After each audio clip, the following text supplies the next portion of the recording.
Hello and welcome to day 2 of the 12 Books of Christmas. Today we're going to read a book called Hershel and the Hanukkah Goblins by Eric Kimmel, illustrated by Trina Shark Hyman.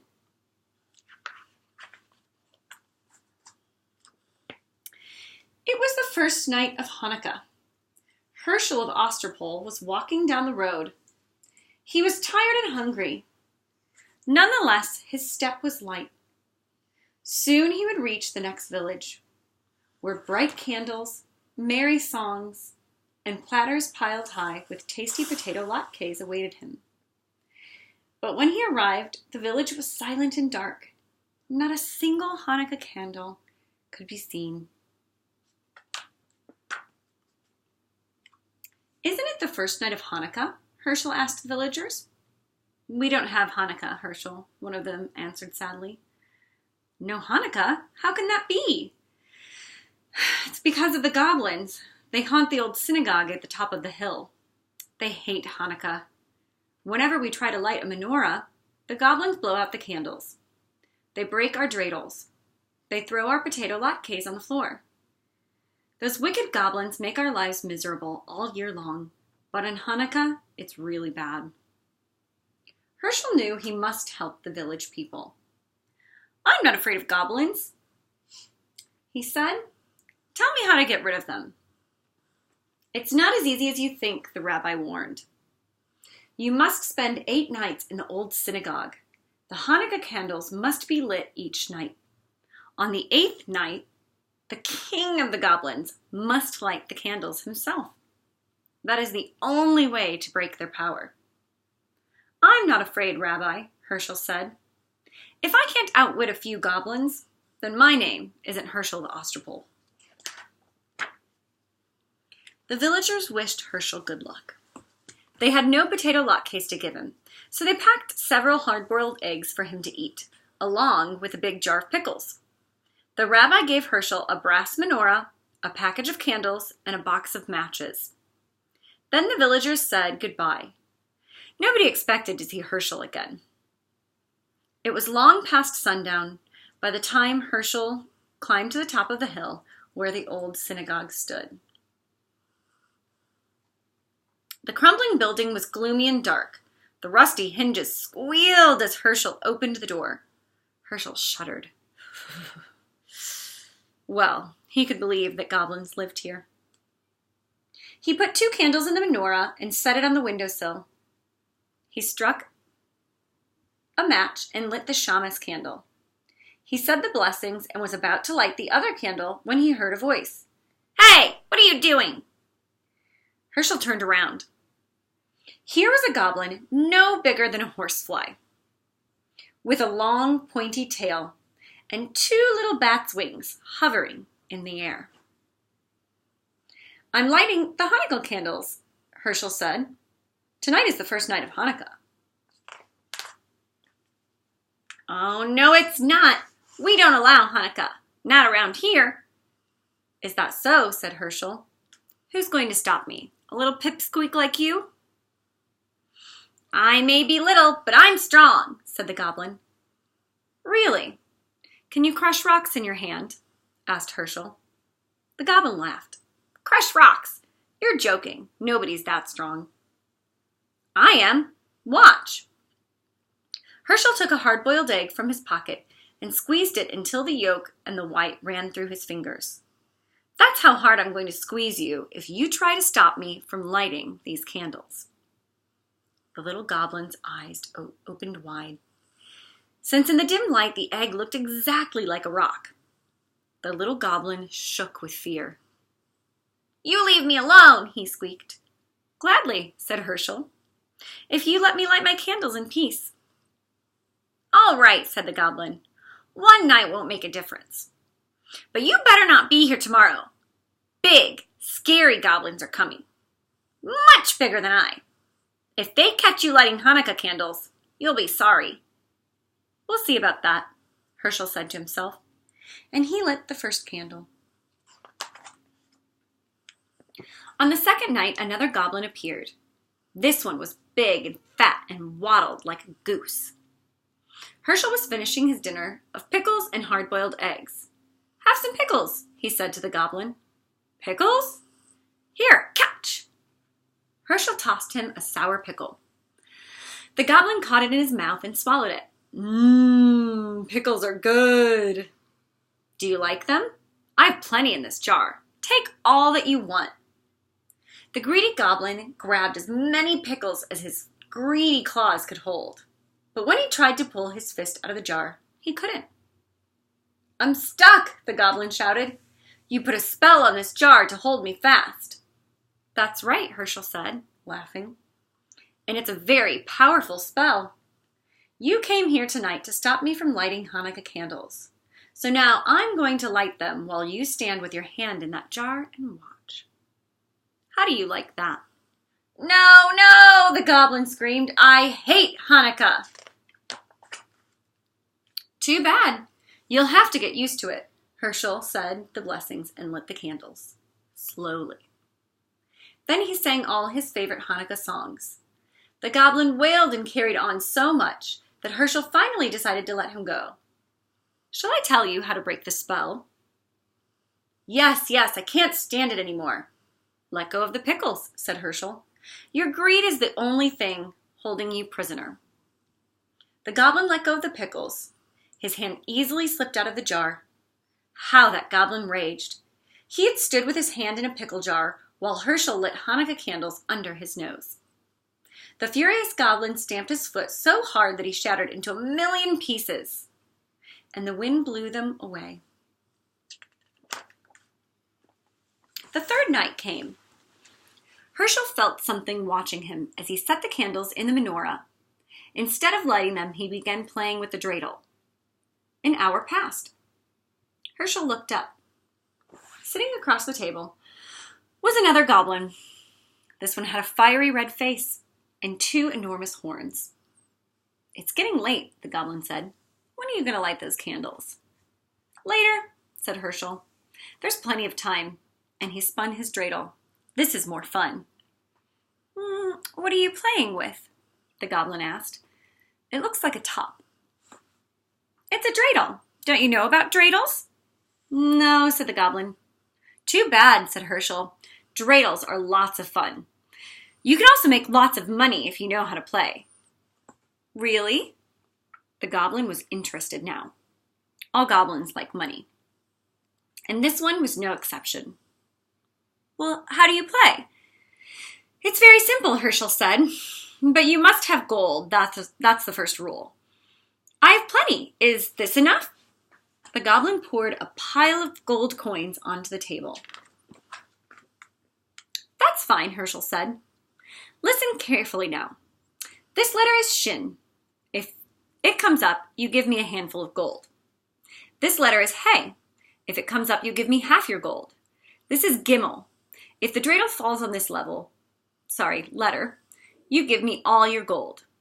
Understand?" "Wait, there's one letter left. What about this one?" "That's Nun. If the dreidel falls on Nun, I don't give you anything. Ready? Let's play. You go first." The goblin spun the dreidel. The little top whirled round and round.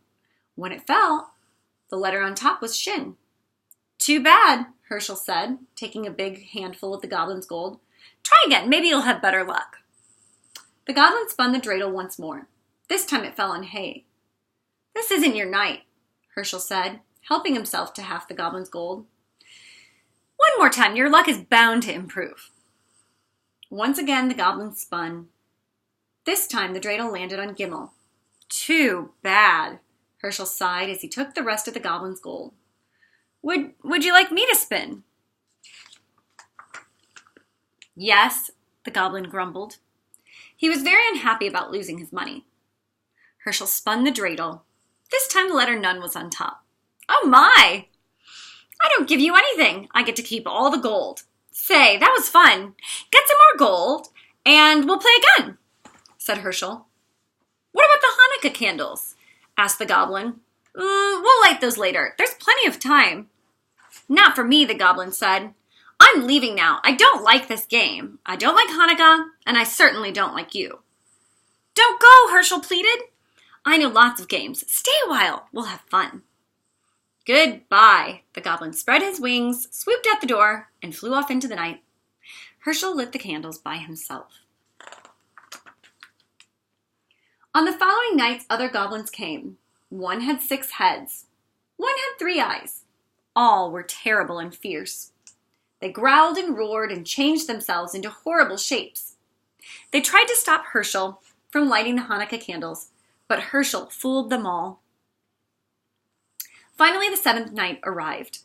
8 tiny candles flickered on the windowsill. Hershel sat back to enjoy their light. Where were the goblins? Had they finally given up? Hershel started feeling very sleepy. His eyes closed. Suddenly, he sat up. He heard a horrible sound, a voice that sounded like the cracking of bones. Happy Hanukkah, Hershel of Ostropol. Who is it? Who's there? Don't you know who I am, Hershel?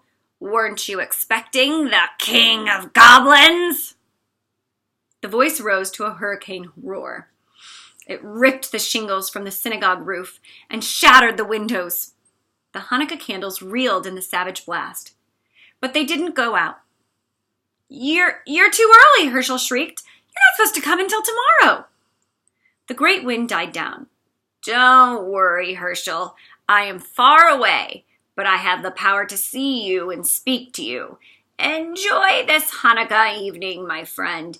It will be your last. Tomorrow night I will come for you. You fooled my slaves, the other goblins. Let's see if you can fool me. Poor Hershel. What was he to do? The King of Goblins was on his way, and no power on earth could stop him. Unless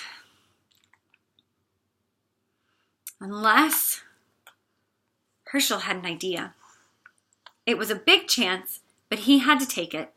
It was the only way to save himself and Hanukkah. It was the last night of Hanukkah. Hershel set the candles in the menorah, but instead of placing it on the windowsill, he put the menorah and the box of matches on a small table near the door. Then he sat down to wait. Night fell. It grew dark as pitch outside. Inside the gloomy old synagogue. Outside, the world lay cold and silent. Suddenly, a great gust ripped the synagogue door from its hinges. The whole building shook, and a fearsome voice spoke. Hershel of Ostropol! Did I hear something? It is I, the King of Goblins! Hershel laughed. Don't be silly. You're one of the boys from the village. You're trying to scare me. I am not a boy. I am the King of the Goblins.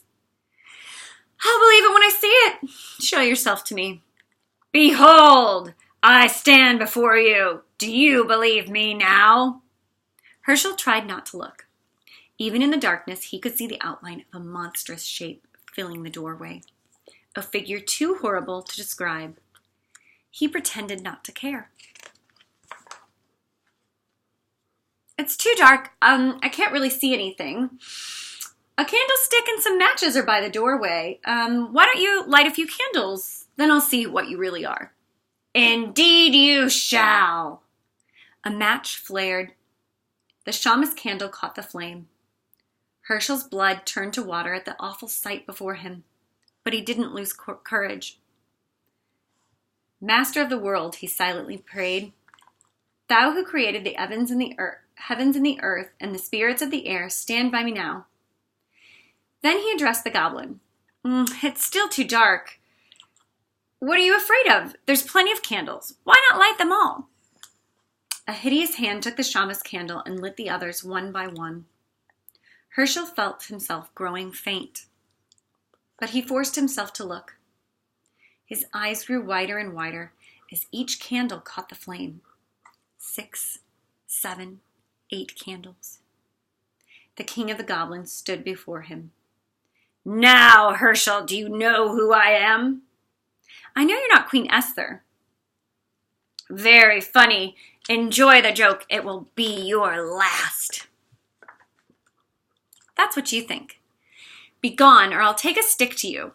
How dare you speak to the king of goblins that way? I'll speak to you any way I please. You have no power. Your spell is broken. See? The menorah is lit. You thought those were ordinary candles you were lighting. They weren't. They were Hanukkah candles. And you lit them yourself. The king of goblins roared with fury.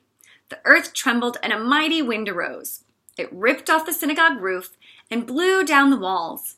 It splintered the great timbers and scattered them like matchsticks. Around the menorah, the whirlwind howled, but the candles never flickered. They burned with clear, steady flames. The king of the goblins had no power over them. The spirit of Hanukkah had triumphed. The great wind vanished, and suddenly, as it had risen, Hershel rubbed his eyes. The night was as still as before, even though the synagogue was gone. Walls, floor, roof, even the foundation stones had vanished. But the menorah remained, standing tall upon the little table where Hershel had placed it. Hershel waited until the last candle burned out. Then he started down the road that led to the village. I'd better hurry, he thought. I don't want to miss the last night of Hanukkah. But there was no reason to worry. In every window there stood a menorah with 9 gleaming candles to light the way. The whole village was waiting for him. The end.